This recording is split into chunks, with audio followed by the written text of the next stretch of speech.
종려나무 가지는 다른 복음서에는 등장하지 않습니다. 오직 요한복음에만 나오는데요. 이 종려나무 가지는 초막절에 사용해 오던 식물입니다. 그런데 유대 전통에서는 다른 절기에서도 사용해 오곤 했습니다. 이 종려나무 가지는 어떤 의미냐면 승리를 상징하는 식물이었습니다. 군인이 전쟁에서 승리하고 돌아오면 이 나라에 남아있던 사람들은 종려나무 가지를 흔들고 그렇게 행사를 했던 그런 전통이 있습니다. 그래서 예수께서 유월절을 맞아 예루살렘으로 들어가시는데요. 사람들이 종려나무 가지를 흔들면서 소리를 지르며 도열을 합니다. 전쟁에서 승리하고 돌아온 왕처럼 승리의 왕을 예루살렘 성으로 맞아들이는 의식입니다. 예수께서 자신들의 왕이 되어서 모든 전쟁에서 승리하실 것을 기대하고 자신들의 삶을 번영시키실 것이다 라는 것을 기대하면서 종려나무 가지를 흔들고 환호를 지른 것입니다. 환호를 지를 때는 호산나 하며 불렀습니다. 호산나는 오 구원해 주시옵소서 라는 뜻입니다. 본래 구하옵나니 이제 구원하소서 라는 시편의 말씀에 나와 있듯이 주님 간구합니다. 우리를 구원하여 주십시오 라는 짧은 기도문이 이제 시편에 나와 있는데요. 호시아라는 구원이라는 뜻이고요. 호시아나에서 나는 지금이라는 뜻입니다. 그래서 지금 구원하소서 이것이 찬양의 외침으로 사용이 되었습니다. 이렇게 외치는 거죠. 지금 구원하소서라고 외치는 것입니다. 이들의 이 간절한 바람, 이 사람들의 간절한 바람은 예수께서 이스라엘의 왕이 되셔서 이스라엘을 회복시켜 주실 것이라는 소망을 담고 간절히 외치고 있는 것입니다. 오병이어 기적을 일으킨 후 사람들은 예수님을 왕으로 삼으려고 했었습니다. 그때는 피하셨지만 지금은 피하지 않으십니다. 왜냐하면 하나님의 때가 가까이 왔기 때문입니다. 자신의 마지막 일을 마칠 때가 가까이 왔기 때문입니다. 예수님의 계획대로 하시는 것입니다. 예수께서 이제 어린 나귀를 타고 가시는데요. 어린 나귀를 타시는 이유는 스가랴 9장 9절의 말씀을 성취하기 위함입니다. 스가랴 9장 9절에서는 이렇게 말씀하십니다. 시온에 따라 마음껏 기뻐하여라. 예루살렘에 따라 소리쳐라. 보아라, 내 왕이 내게로 오신다. 그는 의로우시며 구원을 베푸시는 분이다. 그는 겸손하셔서 나귀를 타시니 새끼 나귀를 타고 오신다. 이렇게 말씀하십니다.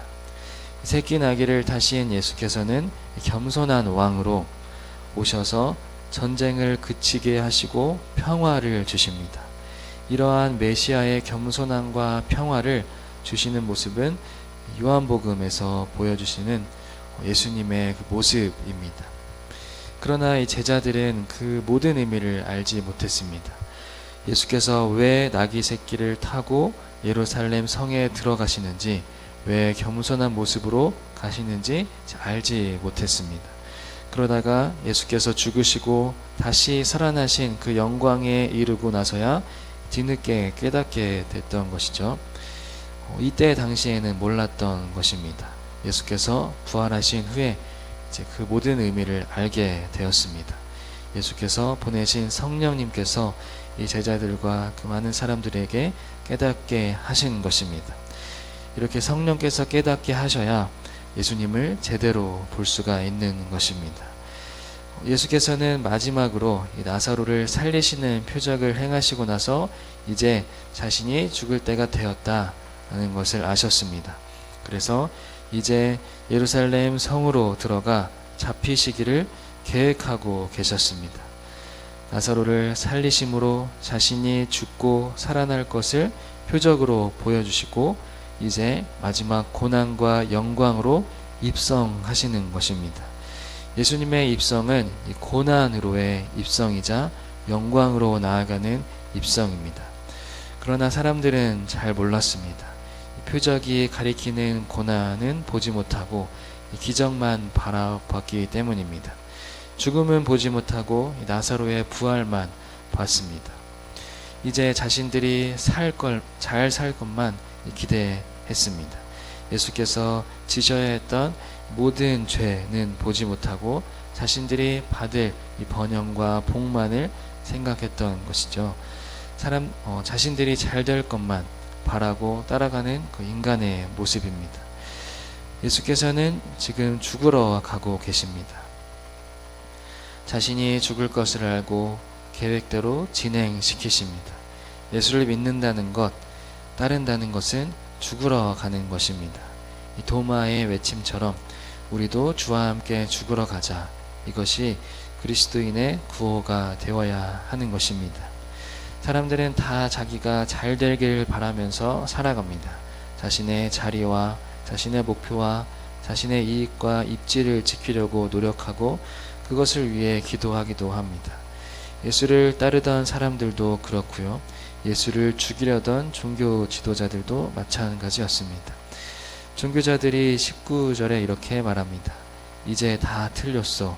보시오. 온 세상이 그를 따라갔소. 이렇게 푸념하며 절망합니다. 사람들이 종교자들인 자신들을 따라와야 하는데 그래야 자신들이 힘도 세지고 자신의 이익도 많아지고 배도 불리고 편안하게 살아갈 수 있었는데 그러나 사람들이 예수님을 따라가면서 그들에게 이제 큰 염려가 되었던 것입니다. 예수가 누구인지는 상관이 없습니다. 기적을 행해도 상관이 없습니다. 자신에게 이익이 안 된다면 그 기적은 이 종교 지도자들에게 방해만 될 뿐이고 귀신의 일이라고 치부시켜 버립니다. 우리도 예수님을 향해 그렇지는 않나 생각해 봅니다. 내 이익이 되면 나의 왕이시고 내게 손해가 되면 쫓아내고 싶은 분은 아닌지 생각을 해봅니다. 어떤 미국에서 온 중학생 친구가 있었습니다. 그 친구는 참 바보 같은 친구였다고 하는데요. 급식 시간에 밥을 먹기 전에 15초를 기도했다고 합니다. 이 15초가 짧은 것 같지만 중학생에게 이제 밥을 먹기 전에 15초는 굉장한 시간입니다. 특히나 중학생에게는 엄청난 시간이죠. 여러분들도 아마 평소에 식사 전에 기도할 때 15초가 되는지 생각해 보면 15초가 아마 안 될 것입니다. 밥을 앞에 두고 기도를 오래 하기가 일단 인내심이 부족하고요. 또 둘째로는 이 중학생에게 학교에서 친구들 있는 곳에서 오랜 시간 동안 기도를 하는 것은 굉장히 부끄러운 일입니다. 그런데 이 외국에서 온 이 해리스라는 친구는 밥을 먹기 전에 15초나 기도를 하고 가만히 기도를 하고 밥을 먹습니다. 그러자 그 앞에 같이 먹던 이 정혁이라는 친구가 그 기도하고 있는 친구의 반찬을 뺏어서 먹습니다. 기도하는 시간에 자기의 식판으로 가져가는 거죠. 매일매일 그렇게 했다라고 합니다. 스파게티가 나오면 스파게티를 또 이 해리스가 기도할 때 이 정혁이라는 친구는 가져가고 제육볶음이 나오면 제육볶음을 가져가고 선생님이 그 친구에게 이 해리스에게 뺏기지 말고 너의 것을 잘 챙겨라 라고 말해주지만 이 해리스는 괜찮다라고 말하고 친구들하고 밥도 제대로 먹지 못한 채 축구를 하러 나갑니다. 이 축구할 때도 이 해리스는 외국에서 사온 장갑을 끼고 골키퍼를 합니다. 보통 골키퍼 하는 것을 아이들은 싫어하거든요. 공격수를 하고 싶지 골을 넣고 싶지 이제 공을 막는 역할은 별로 하고 싶지 않습니다. 그런데 이 해리스는 친구들에게 다 맞춰줍니다. 그렇게 손해를 보는 친구였습니다.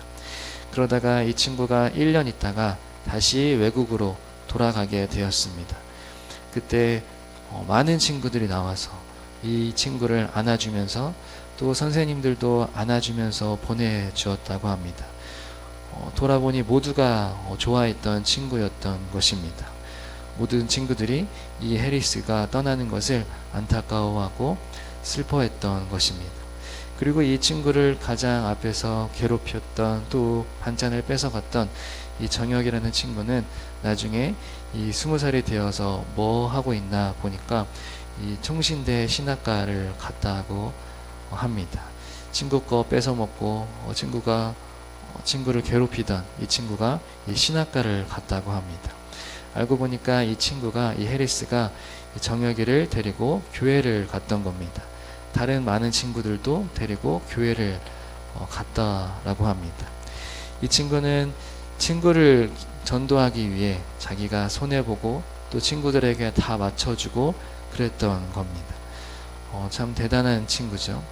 하나님은 이렇게 주를 위해 손해보는 친구를 통해서 위대한 일을 행하십니다. 하나님의 일을 행하시는 것입니다.